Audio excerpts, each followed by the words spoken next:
Well, happy Friday, everybody. Leslie here. Hope you're doing well. By the way, thank you for your answers regarding something that I posted today about what you're going after today. Okay, those were, everybody needs to read what everybody's writing. Okay, those are inspiring to me, and they're emotional for me to read, because I'm all about motivating you to go forward and doing what God has for you, going after your purpose. Okay, and I'm going to go over some things with you regarding a mission statement and your vision. And most of you have this pretty well thought out. You really do, even if you don't have it written down. But I would say get that old notebook out. I had ordered a bunch of them from Amazon, and I needed to get a new one. And I try to stay organized with these. I'm not always successful, but I eventually get organized with them and throw things out and categorize my notes into topics. I do, because I need to refer back to them instead of recreating the wheel. But keeping notes about certain things is important. Before I go into mission statement and your vision for your career, or is further down in the feed here, I asked, like, what book are you reading, or books are you reading right now? And I remember somebody just finished Pride and Prejudice and going on to something else, from a historical novel to something not so much, not historical. And I really enjoyed reading those. But I want to show you one that it comes recommended to me. It has nothing to do with the legal field. And none of those books did either. It was supposed to be that way. But this one, I want to talk about the author of this as a case in point about a vision and a mission. Okay? And this one is called A Burning. And it's not going to be light reading. It's going to be a heavy book. And the author is Megha, and I'll try to pronounce the last name, Majumdar. Megha Majumdar. And the one thing about Megha, she was born and raised in Kolkata, India, and she moved to the U.S. to attend Harvard University, followed by graduate school in social anthropology at Johns Hopkins University. Now she works as an editor at Catapult and lives in New York City.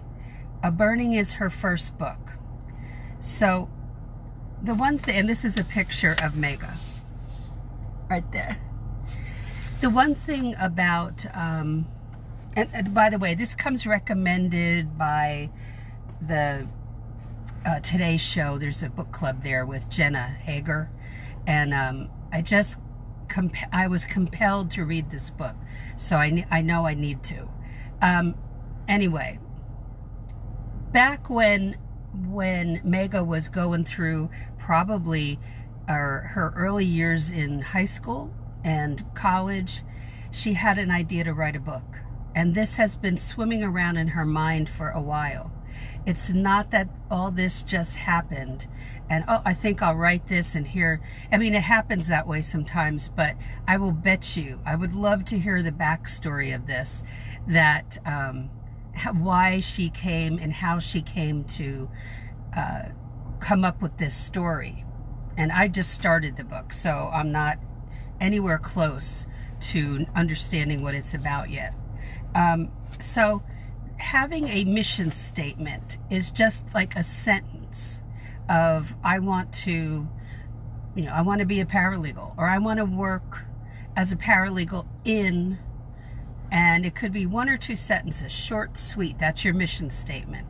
But the vision is fleshing it out. So when Megha was, her mission statement was to write a book about whatever it is, and it's set in India, so that's near and dear to her heart. The second thing was, I need to flesh out everything. I need to flesh out the chapters. I need to flesh out the characters. Well, that's what you're doing right now in your career, your paralegal career.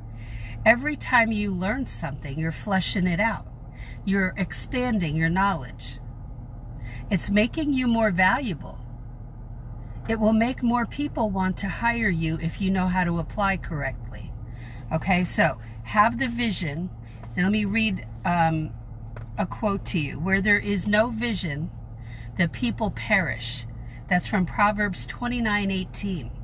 So we're usually given something, and it's not by coincidence, that we should go after. Our plan, the plan and the purpose for our lives from God Almighty. There's no coincidence. Okay? So, your mission statement explains why I want to go after, I want to be a paralegal because knowing your why is very important. The vision explains how in detail. How are you going to do this?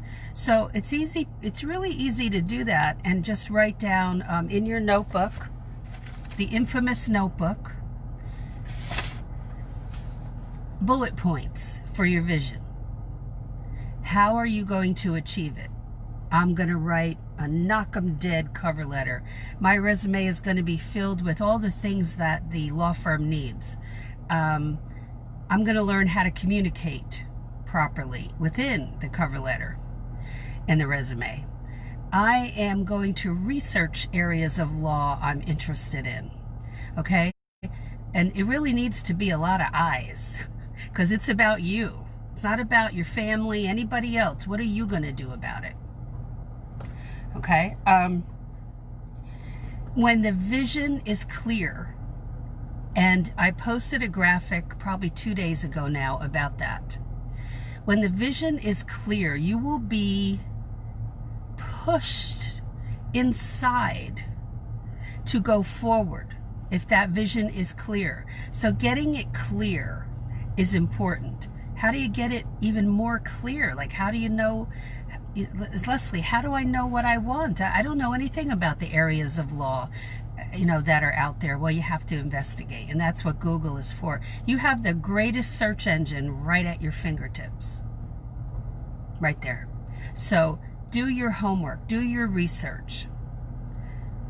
I'm getting ready to teach something in the two private groups I have right now, and my students, that they might not have thought of, and those are things that come into my head to make their journey stronger.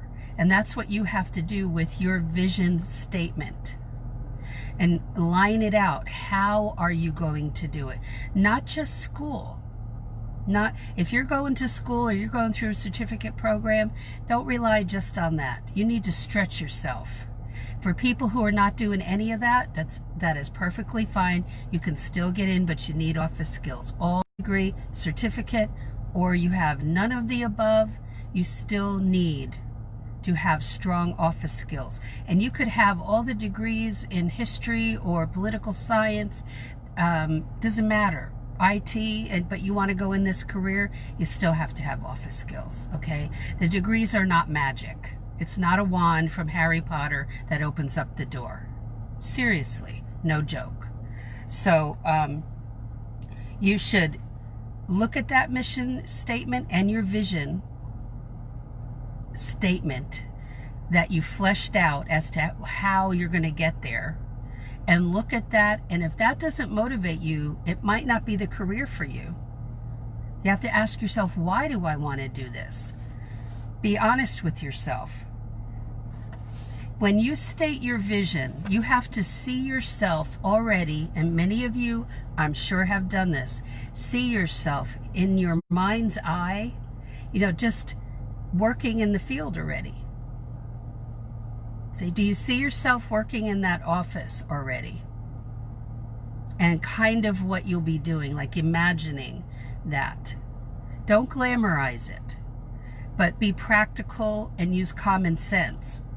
We're administrative experts. We are like Our hands are in everything in that law firm or corporation or government agency. But honing in on your vision, line it out right here. Mission statement, short and sweet. It's the why. Vision, flesh it out, explaining how you're going to get there. Okay? The more detailed your vision, the more real it will become to you. The more that you investigate, and don't rely on a lot of other people, but go search it out yourself, because those other people aren't going to be in that office with you when you're working. So you've got to rely on yourself and your ability to be a detective and do research and investigate as to how you're going to come up with answers. And right now you need answers to flesh out your vision statement. So here's what the mission statement, you know, for my mission statement as a stay-at-home mom, it was to create an environment that was peaceful and educational, and and one that where my kids were nourished with food, that type of thing. But once I went back into the workforce, then I had another mission statement. Still going. I had a mission statement to learn all I could. I honestly had no idea what area of law I was going into, because I didn't have that kind of mentor around me. In fact, my paralegal mentor said it would take me 10 years to become a paralegal. It took me 7 months, and I was on my way, because 10 years was not a true reality. It really wasn't. Okay. So, short and sweet today. So this girl, Mega, she laid out I know she did, she laid out a mission statement. Her vision was to write a book about blank, and she laid out the scenarios, the characters, all of that. What are your scenarios? Where do you want to be? What area of law? I had someone on this page say, I don't know, I've never looked into it. Well, that's like apathy. That's very apathetic. That's, you know, there's no passion involved with that. If there's no passion, there won't be a push forward. You know, and yes, I know, I'm going to tell you, I used to use this excuse, I don't have enough support. I really can't achieve these things because I don't have a family like yours. Wah, wah. You know what? I had to get past that. I had to get past that. Regardless of having, you know, whether I had support or not, whether my folks cared or not about a career I was building, and they really didn't, that I had to pursue it because I felt led to. I felt that compelled to. And that made me go after different things within the paralegal career, technically, and looking up, you know, things I didn't know. When I found something that would streamline or make something easier in the first law firm, I talked to the paralegal about it, and she was fantastic. But she was not one to make things easier. It was all status quo, all the same. I don't believe in that. I believe that some people come up with incredible ideas for making life easier within any kind of business. And so I did it for myself. I just learned how to do things easier and streamline it, and then and actually it reduced my stress. So it's something I teach in my course.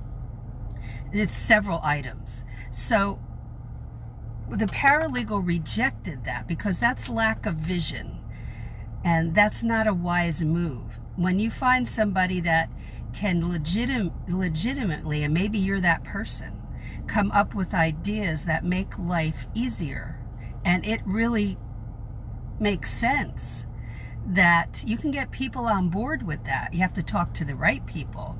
I did that in a law firm, and the senior partner came on board and made everybody be accountable, including myself, for the work they were doing, because otherwise everyone, this is like elementary school, everyone got blamed for the wrongdoing of the one, right? And then we all had to write 100 times, I shall not, and we didn't even do anything.